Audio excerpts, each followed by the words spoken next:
এই ধরনের উচ্ছৃঙ্খল যুবক যারা হাওয়া ভবনের বর্তমান সরকারে অংশগ্রহণ করেছে, এই উচ্ছৃঙ্খল যুবকদের থেকে বাংলাদেশ রক্ষা করতে হবে। এই উচ্ছৃঙ্খল যুবক কার গর্ভে জন্ম নিয়েছে, কোন দল করে, সেটা আমরা বাংলাদেশে দেখব না। উচ্ছৃঙ্খল যুবকদেরকে আমরা শৃঙ্খলা আনবো, এটাই আমাদের আজাদির লড়াই।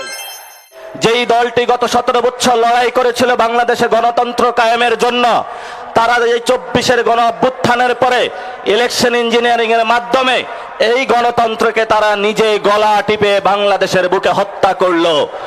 এবং আমরা দেখতে পেলাম তারা সেই দিল্লির কুখ্যাত সন্ত্রাসী মাফিয়া গোষ্ঠী আওয়ামী লীগের সাথে হাত মিলিয়ে বাংলাদেশের জনগণের উপরে আবার নতুনভাবে যারা গত 17 বছর আমাদের উপরে অত্যাচার, নির্যাতন, নিপীড়ন চালিয়েছিল, এসালাম এবং বেক্সিমকো থেকে যেই ধরনের ব্যবসায়িক জঙ্গি গোষ্ঠী জনগণের উপর অত্যাচার করেছিল, তাদেরকে আবার এই পার্লামেন্টে তারা জায়েজ করে নিল। এবং পরবর্তীতে যখন তাদেরকে বলা হলো যে আমরা একটি বৈষম্যহীন, একটি মানবিক বাংলাদেশ চাই, তখন তারা ধর্মীয় কার্ড খেলা শুরু করলো।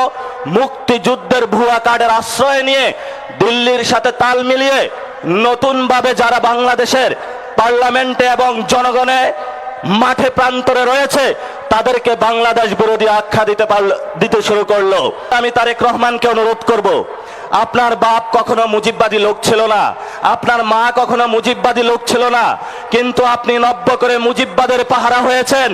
এই মুজিববাদের পাহারাদার হয়ে যদি বাংলাদেশের জনগণের সামনে আপনি দাঁড়ান, আমরা যারা মুজিববাদের দোষর তাদের সাথে 1 সেকেন্ডের জন্য তাদের প্রতি আমরা আঘাতে পরোয়া করব না ইনশাআল্লাহ।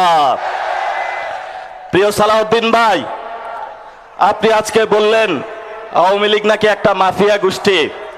আপনার ঘরে যে এসালামের মতন একটা মাফিয়া গোষ্ঠী লুকিয়ে রেখে আওয়ামী লীগকে মাফিয়া গোষ্ঠী বলেন, আপনার ঘরে এসালামকে লুকিয়ে রেখে আপনি বেনজিরকে ধরতে যান, এই ধরনের ভণ্ডামি জাতির সামনে প্রকাশিত হয়ে পড়েছে।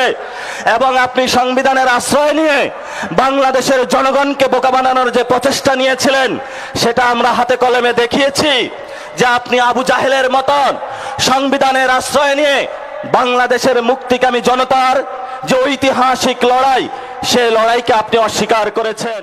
আমরা বাজেট সম্পর্কে স্পষ্ট করেছি, এটা দুর্নীতি এবং লুটপাটের একটা বৈধতা উৎপাদনকারী বাজেট, যেই বাজেটকে আমরা ঘৃণাভরে প্রত্যাখ্যান করেছি। এবং এই বাজেট নতুন করে টাকা কামানোর ধান্দা, যেই গ্যাং ছিল সেই হাওয়া ভবনে, সেই গ্যাং তারা লন্ডনে আশ্রয় গিয়েছে, সেই গ্যাং এখন বাংলাদেশের মানুষের মধ্যে ইন্ডিয়ার সহযোগিতায় এবং আমাদের কতিপয় বিভ্রান্ত সেনাবাহিনীর যুবকদের সহযোগিতায় বাংলাদেশের মানুষের উপরে তারা চাপিয়ে দিয়েছে। আমরা তীব্র নিন্দা এবং ধিক্কার জানাচ্ছি। আপনারা যদি এই পথে টিপ টিপ করে পা বাড়াতে থাকেন, তাহলে আমরাও আপনাদের কিভাবে চাবিকাঠি নাড়া দিতে হয় এটা আমরা ভালো করে আপনাদের চোখের সামনে আঙ্গুল দেখিয়ে দিয়েছি। এই যে তারেক রহমানের একটা বন্ধু আছে, মীর শাহ আলম নাকি যেন কি নাম, সে আমাদেরকে সংসদে দাঁড়িয়ে বলেছিল, কোথায় ছিলা তোমরা? আমি বাবু তোমাকে প্রশ্ন করতে চাচ্ছি যে বাবু তুমি গত 17 বছর কোথায় ছিলা? তুমি শিবগুজ মডেলকে গোপালগুল মডেলে ট্রান্সফার করেছ। এই ধরনের উচ্ছৃঙ্খল যুবক যারা হাওয়া ভবনের বর্তমান সরকারে অংশগ্রহণ করেছে, এই উচ্ছৃঙ্খল যুবকদের থেকে বাংলাদেশ রক্ষা করতে হবে। এই উচ্ছৃঙ্খল যুবক কার গর্ভে জন্ম নিয়েছে, কোন দল করে, সেটা আমরা বাংলাদেশে দেখব না। উচ্ছৃঙ্খল যুবকদেরকে আমরা শৃঙ্খলা আনবো, এটাই আমাদের আজাদির লড়াই। News vision digital multimedia.